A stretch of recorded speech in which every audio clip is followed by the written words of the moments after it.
Klabu ya Simba imekamilisha rasmi usajili wa kiungo mshambuliaji wa Colombe Sports ya nchini Cameroon, raia wa Jamhuri ya Kidemokrasia ya Kongo DRC, Ino Jospin Loemba.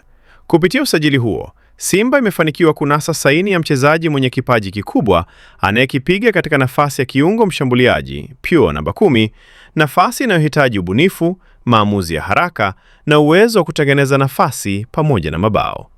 Loemba amejiunga na wekundu wa Msimbazi kwa mkataba wa miaka 2, hatua inayothibitisha imani kubwa ya benchi la ufundi la Simba kwa uwezo wake na mchango anaotarajiwa kuutoa ndani ya kikosi hicho.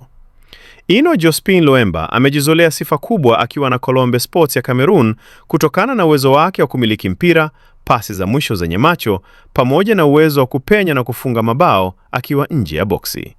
Uchezaji wake umekuwa kivutio kikubwa kwa mawakala na vilabu mbalimbali barani Afrika, jambo lililoifanya Simba kuchukua hatua za haraka kuhakikisha inamnasa katika dirisha hili dogo ili kuongeza nguvu katika eneo la ushambuliaji.